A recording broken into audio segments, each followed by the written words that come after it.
ардын биедээс одоо бүргэдгой нам агуангаа хоёр ах トゥ одоо анхны урлагийн нэг ханцсан гараа ингээд хинтрээ гэнэ. Бол ингээд авчихна шүү дээ. Энэ бол одоо баядын их гоё онцлог.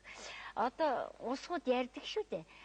Бийлгээ яхаа дээ. Цээжээрээ ингээл хөлгөн байдгийн биш. Тэр үл тийм байдгүй байхгүй юу? Одоо баядын намб нь бол хөдлөгдөггүй. Гол намб нь тэр. Тэргээр нь уусууд тэгж авч үздэг байхгүй юу? Тэрнээс дөрүүд, хотон эднэр бол чөлөөтэй алхан чөлөөтэй эргэн, явна, суун, хөвтин. Тэгэхээр өөр онцлогтой болоод явж байгаа. Баядад бол одоо агуангуул хөдлөхгүй дээ.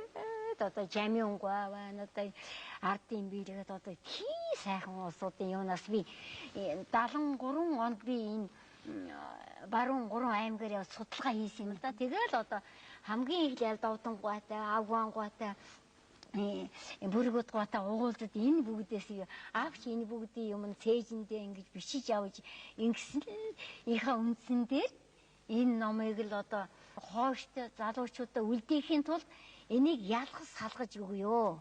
Баяд нь ийм бийлгээтэй, хот нь ийм бийлэг. Ухаанта ураанхайн одоо дөрүүд баяд энэ их ойрлоо. Одоо ураанхайчууд чинь ингээл явж штэ ингээд. Дөрүүдүүд нь ингээл явчихна. Тэгвэл одоо залуучууд нь ингээд дөрүүд ингээ хайдаад байдаг. Энийг ялгахын тулд тэр хөгшчүүдийн 40 гон ураанхай бол ингэдэг юм гэд. Ерөнхийд нь ингэж авахгүй юм байна. Дөрүүд нь ингэж хомиж авах юм байна гэж ингэж салгахын тулд сургалтанд оруулах хэрэгтэй байхгүй юу?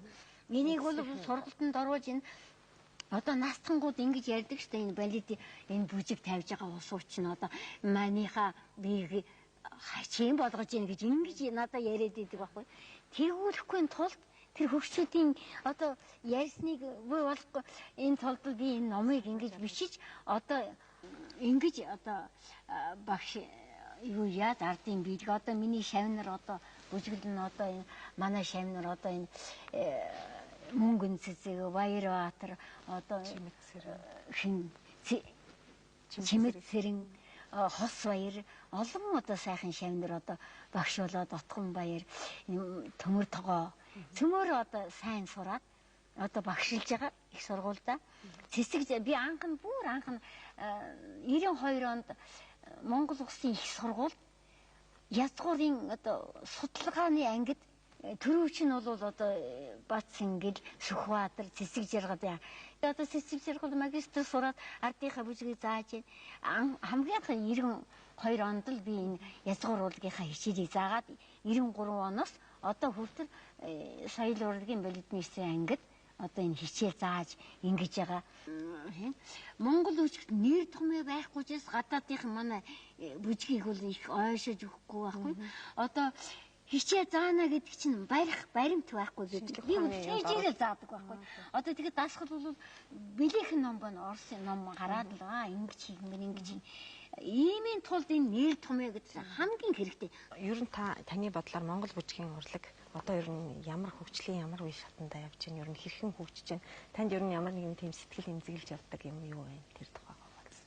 Тийм бүжгийн урлаг бол ер нь бус урлагуудыг бол нэг нэрд гарахгүй мөртөө манай бүжгийн одоо ахмад одоо тэр долгосронгой тэр шивжид багш одоо жамин дагаа алтан цэцэг эдгээр чинь бүжгийн урлагийг хөгжүүлэхийн тулд бид хинээс ч гойдгүй өөрснөө хийгээд өөрснөө юмаа янзлаад одоо ингээд явж идэв.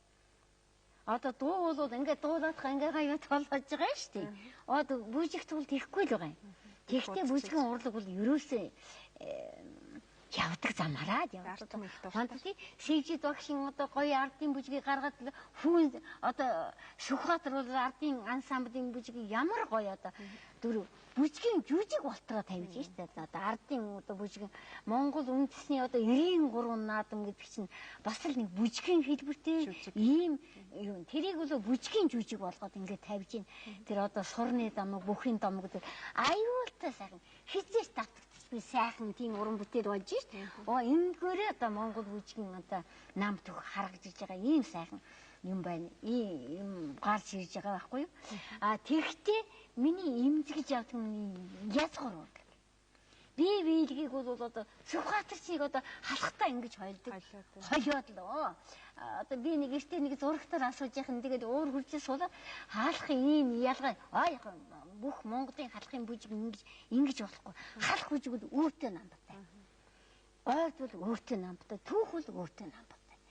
Тэгэхдээ Монгол бүжгийн урлаг гэдэг чинь ганцхан юмдаар болохгүй шүү дээ. Ийм олон салбар байж ич Монголын бүжгийн урлаг хөгжиж яваа юм шиг. Салбараар хөгжих юм чинь хизээч Монголын ойрдын биелгийг устгах чадахгүй. Устгалаад арлаа гэхэд тэдэн шиг өөрснөө гаргаад ирж байгаа. Үе оноод 3 настайгаас 80 хэдэн нас хүртэрээ тийш бүжигж байгаа юм чинь хизээч устгаж чадахгүй шүү дээ. Энийг харин зүв байжхын тулд одоо Ахмад настангууд маань алга болоод хизээ уламжилж ирсэн тоо юм нь алга болоод байгаа байхгүй. Залуучууд нь арай өөр болгоод байгаа байхгүй. Тэрхүүлэхгүй тулд би одоо аг онгоон, жами онгоон одоо тэр настангуудын пүрвжлгоон одоо тэр юмнуудыг үлдээхийн төлөө л ингэж одоо дуурайгоон одоо гоё юмнуудын ийм сайхан баруун Монголын одоо манайд классрум багш байна. Одоо талигаас энэ бол баруун Монголын юмыг судалдаг, их сайхан гаргаж ирсэн. Одоо баяд бүжиг одоо Чимэцрэнгийн хийдэг бүжиг бол тайзны бүжигийг ойрд Монголын биелгээр яа тавих уу гэдгийг гаргаж ирж байгаа юм. Тэр одоо бус туусууд бол их хамаагүй холиод ингэдэг. Таасрангийн тэр бол одоо өөрөө мэдсний үнжинээр баяд бүжигийг хичнээн гоё тавьж ингэж ирсэн байгаа шүү. Гэхдээ энэ үн шиг л одоо таасрангийн баяд одоо Чимэцрэнгийн тоглодог тэр үн шиг л одоо тусаар нь ингэ тавих ёстой байхгүй юу? Тэгэхэд бол одоо тэхгүй байгаа юм ухаандаа бид нэг их хойд шутгадаг тийм бижгүүд байдаг л да одоо байдаг. Одоо тэрийг аргагүй л да одоо ном судар байхгүй судлах мэрэгжил байхгүй учраас өөрхөн тэр улсуудын буруу ихийн арга байхгүй л. Ийм үндсэн дээр ингэж ардын бэрэг бол байх ёстой. Заавал бие даасан байх ёстой. Хавсраг байж хизээч болохгүй гэж би ингэж бодож энийг л одоо хойчих бай, энийг л алга болгочих гэж эмзэгэж явдаг. Тэрнээс манай бүжгийн урдгийг бол авчваа одоо энэ сайхан улсуудыг бол үргэлж би шүтэж явдаг.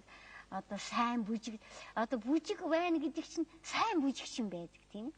Сайн бүжиг дэглэгч байж сайн бүжиг болно. Тэр нь амьдрч одоо таанууд ингэж зурганд үлдээхээр та нарт их баярлаж байгаа. Ингэж л бүжгийн урлагийг одоо мөнх авч явна шүү дээ.